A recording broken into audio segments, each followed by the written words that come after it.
Well, good afternoon, everybody. Hope you are doing well. This is Matt over at SFREP in Charlotte. Glad you could join me for this webinar on learning Appraise-It Pro.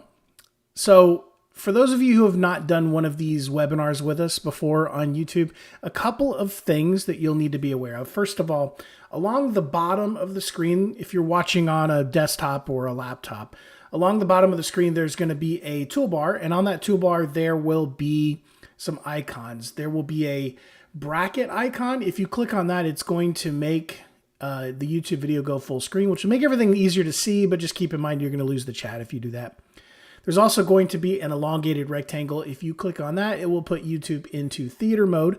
That way you will have access to the chat. It'll be moved down below instead of being over on the right-hand side, but you will need to be aware that it's going to be down there.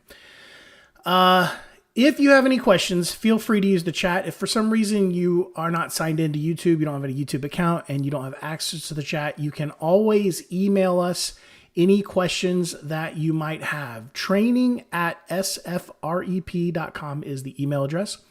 Once again, that's training@sfrep.com. Now, of course, if you need immediate assistance, you're going to want to contact our tech support. They're going to be at tech@sfrep.com, or you can call them 7 days a week at 800-644-4051. That's 800-644-4051. Glad you could join us. What we're going to be doing in this webinar is we're going to be doing the basics of Appraise-It, kind of to get you started on what you need to know to get started with the program. We do have a second webinar, kind of a part 2 to this webinar called Appraise-It Pro Tips and Tricks that we're going to be doing next week. If you simply go to sfrep.com and click on, I think if you go to sfrep.com/training calendar, or if you just go to sfrep.com and up at the top menu, select mouse over training and then go to calendar, you'll be able to see when our next webinars are. And the one we're doing next week is going to be the one for the Appraise-It Pro Tips and Tricks. We get a little bit more into the weeds on that one. All right.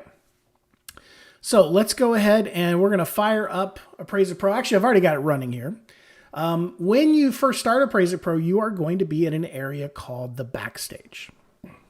That's what Microsoft calls it. I kind of like to call it the super file menu. The reason for that is if I come up here to this little arrow here, that's the back arrow, and I go back to the main area of Appraise-It Pro, kind of the editing area. This is going to look a little blank right now. That's just because we don't have anything here. We don't have anything running right now. But when I go back over here to the editing area, if I need to get back to that backstage area, I click on this file menu. And you'll notice that the file menu has this black background. It kind of sets it apart, makes it a little bit special. That is because it is. When you click on this, it's going to take you back to this backstage area. So that's why I like to call it the super file menu, because everything that's in here is in the file menu of a regular program, whether you're coming over from Appraise-It Classic or if you're coming over from some other software, or if you've never, if you've used Windows software obviously before. This is the stuff that is usually contained under the file menu. So over here on the left-hand side, we have Welcome, New, Open, Search Settings. These are ghosted out right now because I don't have a report open. And I don't really go over these anyway because these are basically duplicates of what's under the home menu in Appraise-It Pro. They're just located here as well. And then we have New Window and Exit. So these first we're going to go over. New window, very self-explanatory. When you click on this, it's going to open up an additional instance of Appraise-It Pro. Cool thing about Appraise-It Pro is you can have as many instances of Appraise-It Pro open, or as many programs open as you wish. And they'll all be in separate windows. That way you can copy and paste between multiple files. If you have, if you're grabbing stuff out from a older report, you can have that open. And if you've got multiple monitors, you can have it open on another monitor and be able to grab information out of it and copy and paste it into your current report. We also have Exit, and this is very self-explanatory. You click on Exit, it's going to close the program. It's going to do the same thing as the X in the upper right-hand corner. So now let's get into the nitty-gritty over here on the left-hand side. These are the main menu options. First of all, we're going to start with Welcome. This is where you are going to be when you first open the program. Very simplistic.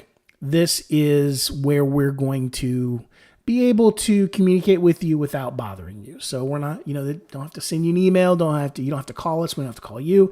We will put things in here periodically. You can see we don't do it too often. You can see the last time we put anything in here was back in October of last year. Basically important things will go here. Last time we did this was CoreLogic plans to discontinue the envelope uploader service, blah, blah, blah. So this is just communicating with you without having to send you an email. Also, when we send emails, a lot of times they go into spam folders. This is a way for us to communicate with you. We're never going to put flashing GIFs or images or videos and stuff like that in here. It's just going to always be text-based, very low key. Just kind of glance at it whenever you start Appraise-It Pro.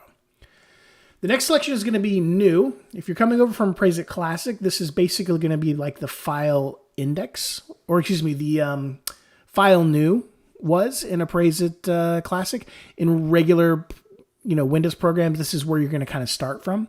Now, this is where you're going to start if you want to do one of two things. If you want to start with a blank slate, or if you want to start with a template. Now, if you're coming over from Appraise-It Classic, a template is basically a skeleton. They work the same.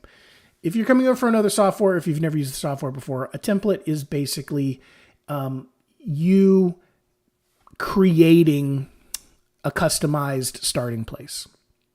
So, for instance, if I wanted to start a 1004 form, I can come over here. And if I want to do it blank, I can just double click and it'll open it up blank. But if I've created templates, and I'll show you how to do that here in a little while, it's very easy to do. But if I wanted to create a template, it's over here on the right-hand side under templates. I've already created them. So in this case, I have been creating templates for different towns and cities in the Charlotte metro area that I might be doing appraisals in.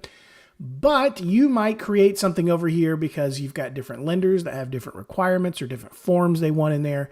You can completely customize it.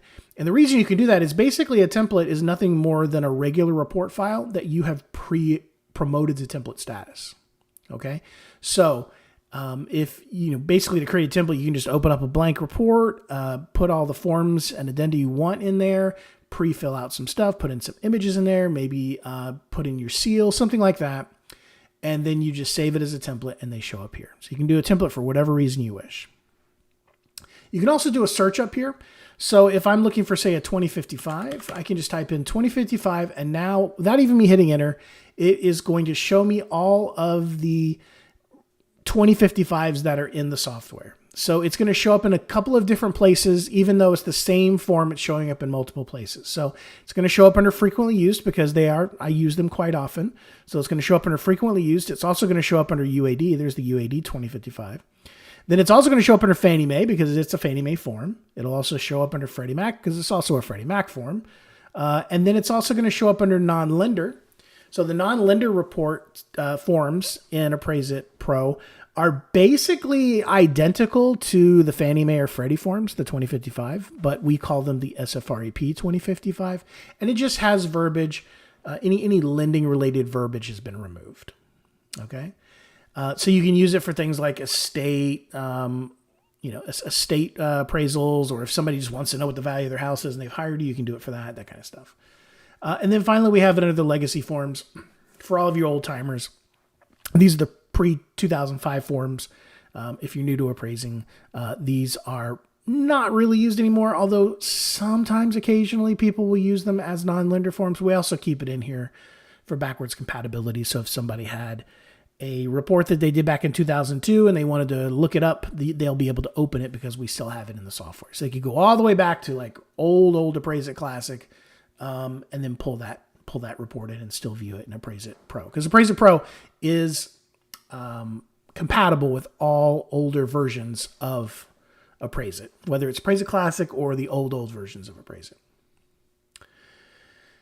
Now, if I want to see everything again, I just click on the X right here. It's going to clear everything out, and now I see everything. This frequently used section is going to fill itself out.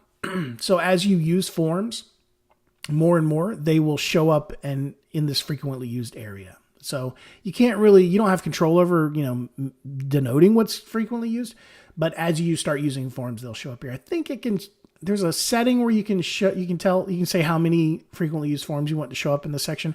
I believe by default it's like 5 or 10. I can't remember. I think it's 10. But they'll all show up here. Now, any of these sections, let's say you never do desktop hybrid forms. What you can do is you can click on this little triangle here and you can collapse that so you don't see it. So really you could collapse all of these if you wanted to and just collapse them all. And then as you need them, you can click on the little triangle to uncollapse it and then actually select that. If you have any templates, you could do that, or you could just double click here to open up the blank form. Now, the other way you might start a form is by opening an existing form. And there's two ways you can do that. You can either come over here to open. This is not the way that you're probably going to do it, but you can come over here to open and you can come over here to recent reports. And these are going to show like the last 20 reports that you worked on. This can be handy if you want to go back to a report that you were working on yesterday, day before yesterday, maybe last Monday. You don't want to go through the hassle of searching for it. You know you worked on it recently. You can just come back into recent reports and, oh yeah, there it is. There's the Jefferson report. I can double click on that and then just simply open it up. So it's just a quick way to come back to something you were working on previously. In Open, you can also come up here and open up a report. And this is if you want to browse directly to the file. Realistically, you're only going to do this if someone like a colleague sent you a report. And then you can just open it up. So if you have a friend who uses Appraise-It Pro, they could send you a report and then you could just save it to your desktop from your email and then browse over to it. You can also open up a classic report for those of you who are coming over from Appraise-It Classic. Although you don't really need to do this because you can search through your old classic reports. I'll go over that here in a minute when we get to search. But if you want to, it's there. And then you can also open up MISMO documents. Really, you would only come in here to open up a MISMO document if a colleague or a friend sent you a MISMO document. And let's say they use a la mode or they use ACI or something like that. They could send you, even though they use different software, they could send you a MISMO XML document and then you could come in here and open it up as if it was a regular Appraise-It profile. And then down here, there's Open Template and Open Classic Skeleton. Now these two, you're only going to use if you're moving over from Appraise-It Classic. When you move over from Classic, the program will automatically convert all of your databases over. So your neighborhood database, your reports database, all of your common responses, all that stuff's going to get ported over for you automatically. But a lot of people are like, well, are my old skeletons going to get ported over? The answer is no. And the reason we initially in early versions of Appraise-It Pro, where we were test versions that we were testing with users, we did that. And it turned out they didn't like that because what it did was end up bringing over everything. So all these old dirty skeletons that were in your closet from 10 years ago were being brought over and they're like, oh, these are awful. I don't want these.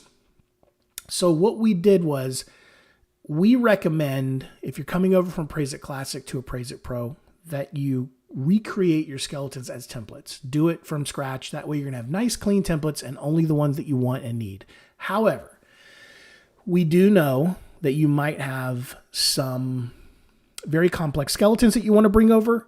So we do give you the option of opening up the old template, cleaning it up, putting in what you want, taking out what you don't want, and then saving it as a template. Because remember, if you open it up as a template, a skeleton as a template, it's going to, open up a classic skeleton. It's just going to open up like it's a regular report file. You make your changes, you promote it to template status. If you have any questions or problems with that, of course, remember, you can always give our tech support a call. They'll be happy to walk you through that process. But what you're probably going to do if you want to reference or start a report from an old report is you're going to go to search. Now, the search that we have in Appraise-It Pro is very fast and it's very powerful. And it's what's called an exclusionary search. So it's not like Google. It's not like you can just type in a keyword. You have various categories that you can search for. And the more you fill out in these categories, the more narrow and targeted your search results are going to be. So if I come in here to city and I type in Charlotte, and note that it will auto-complete for you. So you notice it filled in Charlotte for me automatically. Now, if I click on, I don't use this installation of Appraise-It Pro to do appraisal reports. But if I did, and I searched on Charlotte, being in Charlotte, that's where I live, I'm going to have thousands, if not tens of thousands of results. That's not going to help me. So I need to give it more information. So let's say county, we'll type in Mecklenburg. Now, this is going to exclude surrounding communities that are in Mecklenburg but aren't Charlotte, because although Charlotte is a very large city and it takes up most of Mecklenburg County, it doesn't take up all of Mecklenburg County. So suburbs like Pineville and Cornelius and Matthews, Mint Hill, places like that are in Mecklenburg County but not in Charlotte, it's going to exclude those. But I'm still going to have thousands of reports. So I still need to give it more information. So we'll come up here and let's do a partial street address. We'll do painted. All right, here we go. It is auto-filling that in there for me. So it already knows that I'm looking for Painted Tree because I typed in painted. And that's probably the only street like that in Charlotte. So I'm going to select that. Now when I do a search, and like I said, this is a test install of Appraise-It Pro. Now when I do a search though, it would maybe come up with 3. And so now I can definitely know that I'm on the right track. I've found the right one. I can look at those 3 and I can see if that's what I'm looking for. What I'm going to do here is I'm going to clear this and I'm just going to search blank just so I can see all of these addresses here. And let's say these were my search results. If I click on something over here on the right-hand side, it's going to give me some pertinent information about it. And it's going to give me the front view photo. That way I can easily determine, yes, that's the one I'm looking for. And if I scroll out here to the right, I can see all the different information that's stored in the database about that particular file. So once I know that I've got the right one, I can simply double click here to open up that report. Real simple.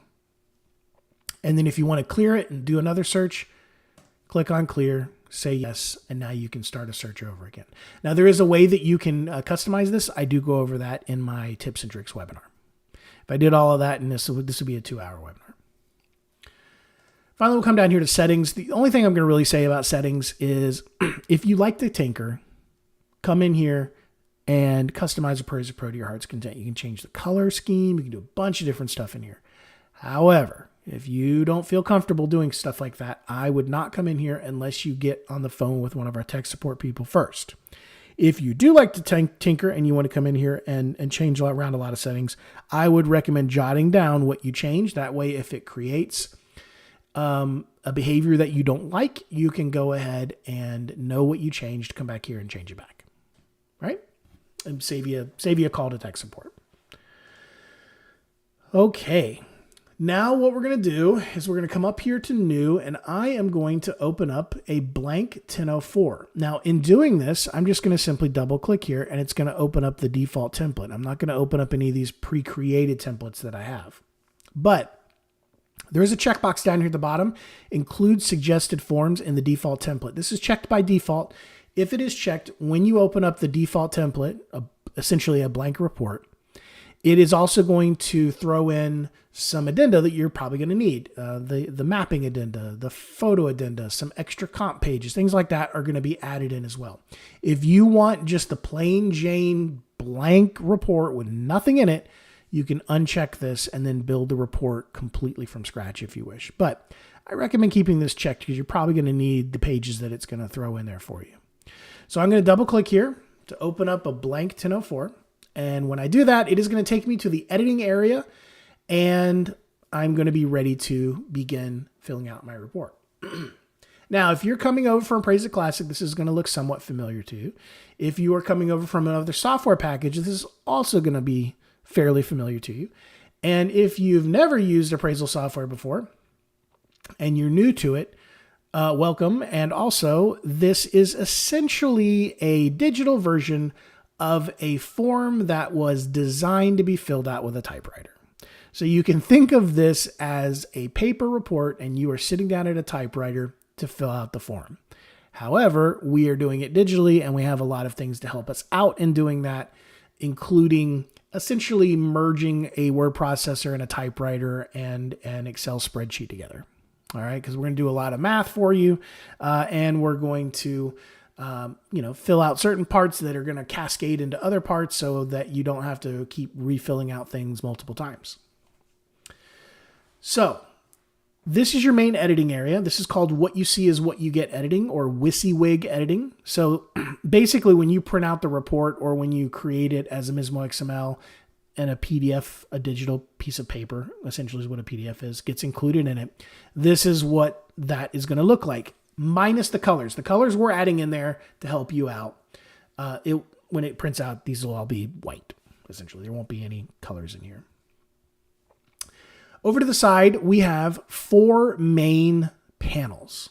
All right. Now, if you're moving over from Appraise-It Classic, you're familiar with this panel setup, although you only had like 1 panel. Well, 2 if you count help. You had mainly 1 panel in Appraise-It Classic. That's the UAD helper. We've expanded that in Appraise-It Pro. We now have the report panel, the validator panel, the responses panel, and the format panel.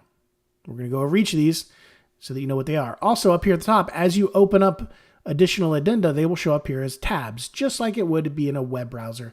And just like with a web browser, if you close a tab, the web page doesn't disappear from the internet. And in the same way, if you open something up and then close it up here, it's still in the report.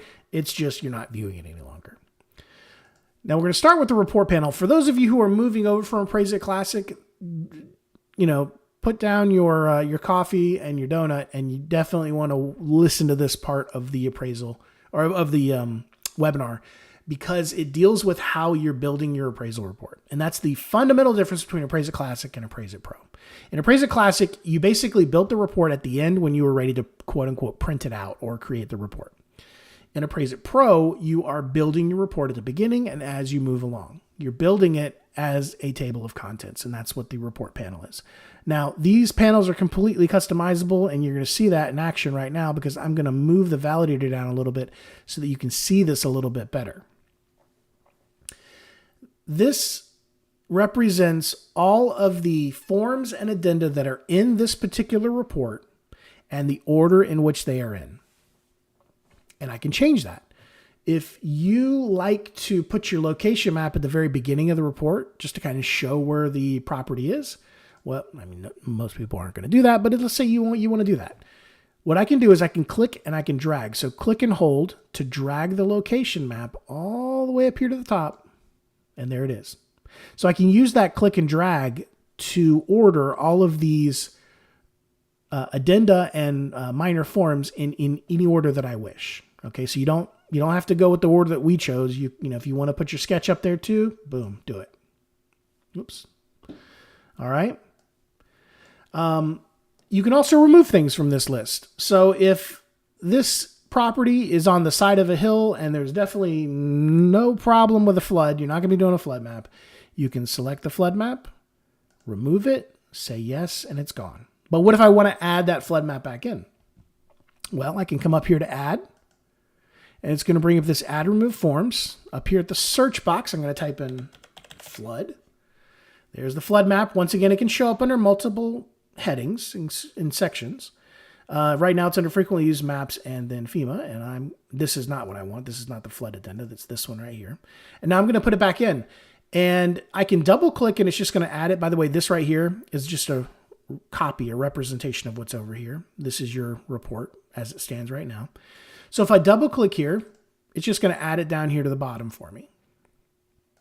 And then I could move it over here once I'm done if I wanted to, but there's a way easier way to do this. I can click and I can drag it where I want it to go. So I'm going to want it to be after location map. There it is. Now I can do save and close, and now there's my flood map. Now you may have noticed there's some icons along the left-hand side here next to the headers, the listings for these particular addenda and minor forms. The star means that's the primary report type. So it has to be in there. There's a cool thing that you can do, and I show this to you in the tips and tricks. If I went over here to add, selected primary, and then added in a 2055 to this 1004, well, you can't have a 1004 and a 2055. So what it would do is it would replace or essentially change this 1004 into a 2055, although I think you'd probably go the other way, but it would change this into that new report type. So let's say you started as a 1004, but you realize it's a condo and you need to do a condo form. You could then just dump the condo form in here, and it would morph the 1004 into a condo form. And it would copy all of that information from the 1004 over to the condo form for you. So star means that's the main part of the report. You'll notice there's a little caret over here. They call this triangle a caret. If I click on that, there are all the different parts of that particular form or addenda that I can jump to. So this has to stay in there. So that's why it has the star next to it. Then there's the padlock icons. These addenda are required for the proper operation of the report in Appraise-It Pro. So they have a lock icon, meaning you can't remove them. They got to stay in there. Now, you don't have to include them in the final report, obviously, but they need to be in the report itself. And then you'll notice some of these have green pluses next to them. Well, where have you seen the green plus before? You saw it up here under add. So the way that this works is, let's say I want to add an additional sketch into the report. I can come up here to add, then go search for sketch and add it that way, or I can just click on the plus and it's going to add sketch 2 in there for me. If I want to add more comps, right now I've got comps 1 through 3 in the main body of the report, plus I've got comps 4 through 6 as an addenda. If I click on that plus, now it's going to add comps 7 through 9 for me. If I click it again, it's going to add comps 10 through 12. And it's also going to add the photo pages for those comps for me automatically, because you're going to need photo pages if you're going to add additional comps, so it's going to do that for you. For those of you moving over from Appraise-It Classic, it had a limitation, I think, of comps 7 through 9 without you having to modify skeletons around and do that kind of stuff. With Appraise-It Pro, you can add as many pages as you want. We do not put any limits on you. Now, keep in mind, whoever you're sending the report to may have limits. We don't limit you. So that's what the pluses do. One other thing I'm going to show you here real quick. Let's say you have 2 sketches, sketch and then sketch 2. Well, what the heck was sketch 2? Well, let's say you come back to this report 3 weeks later and you're like, well, what was sketch 2? Well, you could just open this up and see what sketch 2 is. And, oh, okay, that was the second floor. But what you can do to make your life easier is you can come over here and you can rename sketch as sketch first floor, and then come and rename this one sketch second floor. And now I know exactly what these sketches are, and I don't have to sit there and open them up. So it's very advantageous, and this is really helpful when you're doing photo pages. Because let's say you have 3 or 4 different general photo pages in there. Some of them are 6 per page images. Some of them are 3 per page. You don't know what's in there.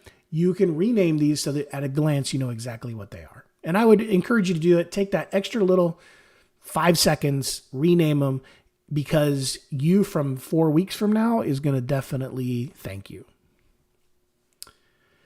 Something I'll show you in the tips and tricks also, you can pull these panels out. You can move them to a different monitor. You can stack them. You can resize them. A whole bunch of different cool things you can do with them. I go over that in the tips and tricks webinar. All right, moving along, we're going to go to Validator. And the report, teaching you how to use the report panel takes the most time. We're going to burn through these real quick. We're almost done. Validator, real simple. There's 2 types of validation happening. There is real-time validation, and then there's comprehensive validation. The real-time validation is always going on. The easiest way to see that in action is for me to come over here to the state field, and I'm going to type in NC and tab out. Nothing happens. It's perfectly happy with that. But if I come in here and I type in BC and tab out, well, BC is a Canadian province. It is not a U.S. state, so it turns it red. And if I happen to be way down here in the grid, and I glance over here and I notice that it does say that there's a red hard stop here, I click on it. It's going to say state must be a valid 2-digit character U.S. state abbreviation, for example, NC. Oh, okay. So now I can double click. It'll jump back up there and I know to change it. But what I've done here is I've put periods there. That is not UAD compliant. It's also turned red. So go back in here and see, tab out, and now it's happy. And by the way, this does also support the U.S. territories. So you can put in PR, you can put in GU for Guam. They all work. Now, the comprehensive and the real-time validation is going to be checking your formatting. It's going to be checking your UAD formatting. It's going to be checking some of your math, that kind of stuff. Comprehensive validation is going to check everything. So you're going to want to run that at the end of the report. I'm not going to run it now because it will all freak out because it's a blank report. So run comprehensive validation when you think you're done with the report. It's going to do everything. It's going to check your math, going to check your dependencies, going to check spelling, all that kind of stuff is going to be checked. And the way you invoke that when you're ready is you click on this validate button. There's also this rule set here. There are two rule sets in here, UCDP, which is the regular UAD rule set, and then FHA for Federal Housing Authority rules. Both of them are very, very similar. There's a couple of key differences that I don't know off the top of my head. But if you're doing an FHA report, make sure that you switch this to FHA, and it will remember your selection from one report to another. So always, when you start a new report, come in here, double check your rule set, make sure it's set to the proper rule set. Not the end of the world if it's not, because they're very, very similar to each other, but you're going to want to make sure that when you do your comprehensive validation, that you're on the correct rule set. Moving over here to the responses tab. If you're moving over from Appraise-It Classic, this is going to be your F key bar up at the top. We've moved it over here to responses. If you're moving from another software vendor, common responses are kind of the same in all different report types or all different software types. And this is how we've implemented it. There are a couple of different ways that you can both set up and use your responses. So let's start with city. So I'm going to use a suburb of Charlotte here that I want to add. So I'm going to type in here Mint Hill. And then I'm going to come over here to manage responses. And you'll see here, this is how I can add a response. If you're coming over from Appraise-It Classic, this is going to look very familiar. So here is Mint Hill. I can give it a title if I want, although this is a single line field, so that's kind of pointless. That's why it's optional. But if you were in a multi-line field and you were putting an entire paragraph or 2 or 3 paragraphs in here, you're going to want to summarize it with a title. And then I can also choose if I'm going to assign it to an F key on my keyboard. This is a carryover from Appraise-It Classic. We allowed users in Appraise-It Classic to assign a common, very, very, very commonly used responses to an F key and a function key up at the top of the keyboard. I'm not going to do that for Mint Hill. I don't do too many reports in Mint Hill, so I'm just going to say Mint Hill, and I'm just going to simply click on Save, and then I'm going to click on Close, and there's Mint Hill. Now, if I want to use Mint Hill, we'll do 1, 2, 3, any street, and I know it's in Mint Hill. I can tab over here, and I can use Mint Hill by simply coming over here and double-clicking. Oops, try that again. There we go. Or I can, if I had assigned it to an F key, let's do F3 for Matthews. Boom, there goes Matthews. So I can just hit one key to fill that in. Or I can hit F2, and I can use my arrow keys to select it from a list. Or I can do it the way that I think is the best way, which is autofill. And this is the same as it is in, like, say, a web browser. So I can type in MIN. It knows what I'm talking about, and then simply tab out. So it'll autofill for you, and it'll even do autofill in, let's say, neighborhood boundaries. If you got a neighborhood boundary that you use a lot because you do a lot, maybe it's a brand new neighborhood, and you've been doing a lot of appraisal reports in that neighborhood, you could assign a response for those neighborhood boundaries, start typing it, and boom, it's just going to, you can go ahead and it's going to autofill it for you and just tab out. And of course, if I want to delete something, say I'm done doing appraisals in Mint Hill, I hate it, don't want to do it ever again, I can come up here to Mint Hill, select delete response, say yes, and it's gone. Finally, the format panel. Now, the format panel, when you are not in a formatted field, so you're not in a UAD field, just a regular old field like city field, what it's going to do is it's just going to show you a color key. So you can see using this color key that these green fields are formatted fields. Mostly UAD, but sometimes there's date fields or something like that that also need to be formatted. And so if you are coming over for another software vendor, if you're coming over from Appraise-It Classic, this is going to be very familiar to you. If you're coming over from Alamode, ACI, someone like that, the way we decided to implement UAD was we didn't want to have, pop-ups coming up at you or pull down menus or anything like that. And we knew that after about 2 or 3 years, everybody's going to memorize the formatting for UAD anyway, just because you've been doing it so much. So we let you type directly into the field. And of course, if you tab out and you made a mistake in your formatting, it'll turn red because that validator's keeping an eye on what you're doing. But if you need the help, like let's say you're new to appraising and you need help with that formatting, well, that's what the format panel is for. So if I come down here to the grid, and I need to do a view type, so I'm going to click on view. This now changes into a, multiple choice kind of menu thing for me. Okay, so overall view rating is beneficial. The view type is water view. And maybe I have a secondary view type of a golf course. Now I can hit apply or simply tab out, doesn't matter which. And now it's going to put that formatting in there for me in the proper UAD format. For those of you coming in who are new to appraising, all this goes away in like a year and a half. For those of you who are coming over from other software vendors, all this UAD nonsense that we do, like these weird abbreviations and everything, all this is going away when we move to the new UAD, which I think they call UAD 3.6 now. A lot of people are colloquially calling it UAD 2.0, but it's really UAD 3.6 is what they want us to call it. And the way that Appraise-It Pro is going to handle that is we are basically going to show you the form as it would look when it was printed out. And as you fill it out, new items are going to appear down at the bottom, and it's going to kind of keep ahead of you. So as you say, okay, this is a condo form, well, then the condo stuff's going to show up below you, and you just keep going down the form and then filling it out. We will have a video on what that's going to look like coming up pretty soon. I'm letting them finish a couple of more things with that before I show it to you guys. But we do have a working model for it. You are able to fill out things, print. It's getting done. It's not done, but it's getting done. And so we're going to be able to have a example video for you before the end of the year, probably within the next 2 months. I got to get through Appraisal Summit, which is in a week and a half in Las Vegas, which I go to. Once I get back from that, I'm going to probably begin working on that video. I might do the video before that so I can show it at Appraisal Summit, but no promises. All right. Okay. That's the panels. Up here at the top, we have our menuing system. If you've used Microsoft Office, this is going to look very, very familiar to you. So all you have to do is click through these and you'll have your different icons down here.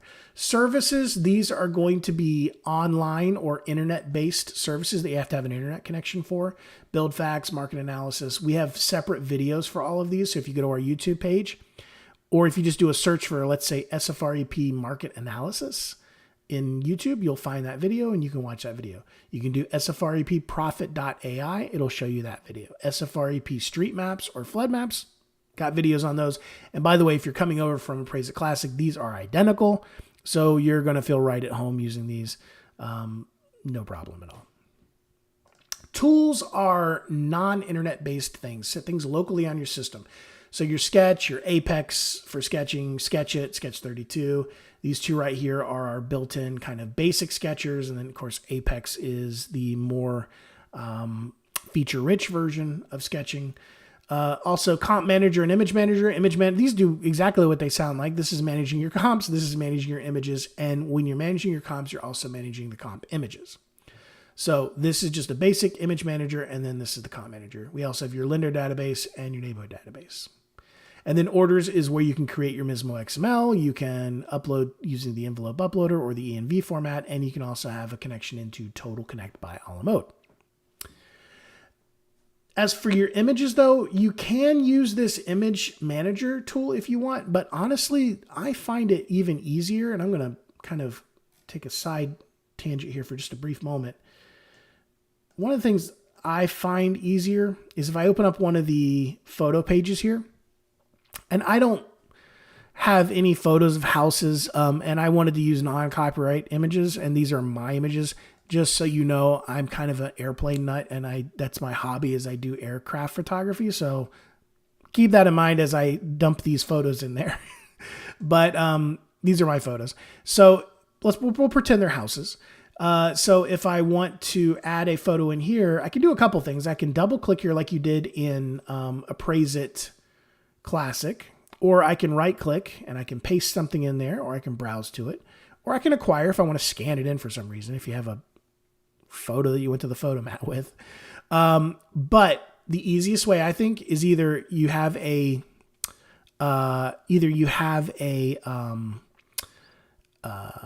folder where all your photos are, or you can access your camera directly because it's plugged in, or your memory card is in a memory card reader. You can browse to that, or in this case, I just have them sitting here on my desktop. Or you can use the photo software that came with your camera. All of them support drag and drop for the most part.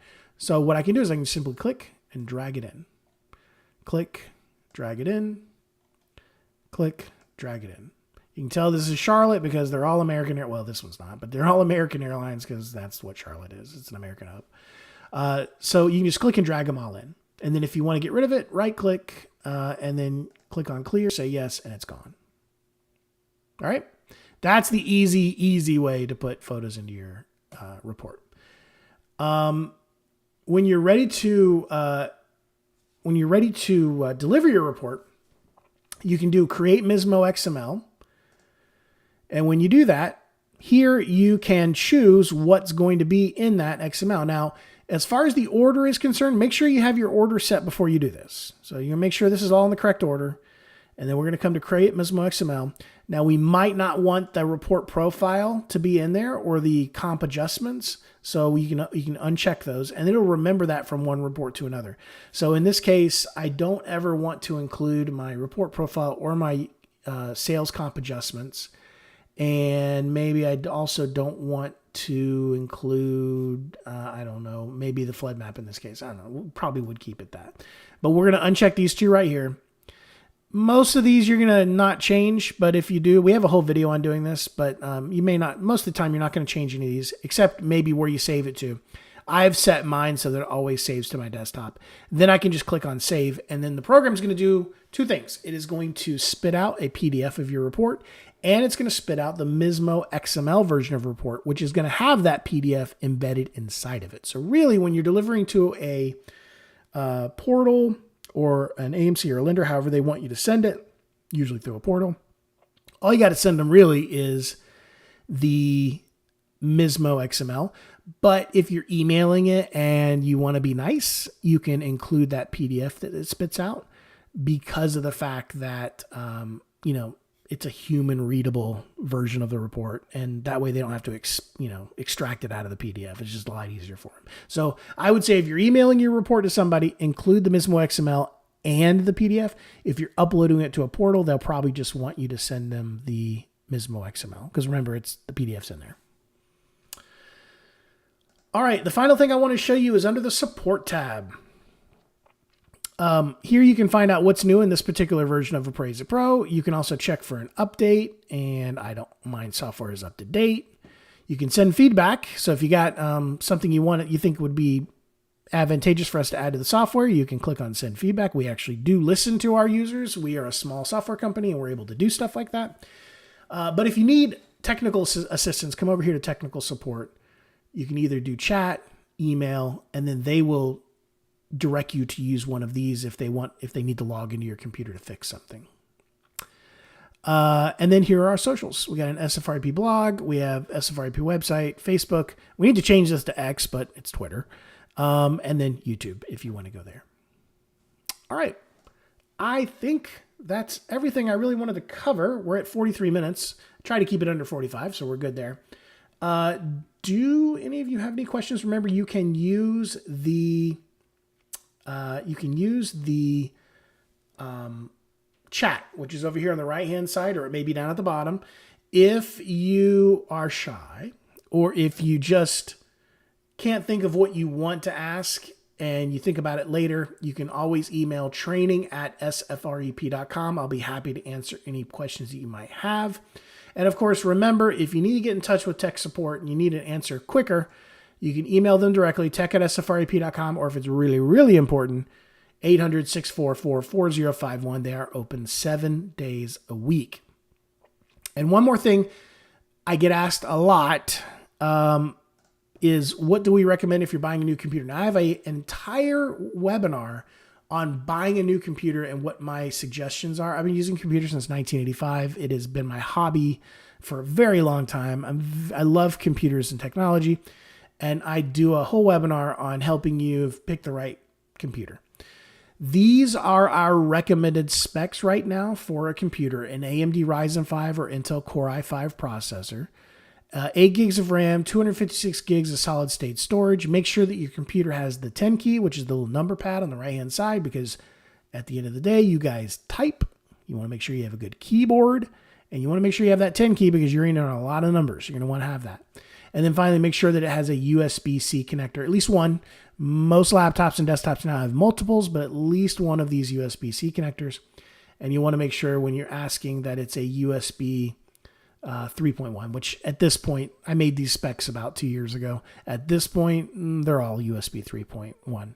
Now, if you can exceed, if your budget allows you to exceed these specs, go for it. If you can do a Core i7 or a Ryzen 7, if you can do 16 gigs of RAM, if you can do 512 gigs of storage or even a terabyte, go for it. Always get as much as you can afford. And we're kind of past the best time to buy technology, to buy laptops. That was really kind of at the beginning of the school year, but there might still be some good sales going on out there, so you may want to check. All right, no questions. So either I did a really good job or you guys are shy. So I hope I did a good job. Once again, if you have any questions, training@sfrep.com. Thank you so much for joining me and taking some time out of your day. And I hope that all of you have a great rest of your week and a great weekend coming up. Thankfully, it's a short week, which is nice. Y'all have a great rest of your day.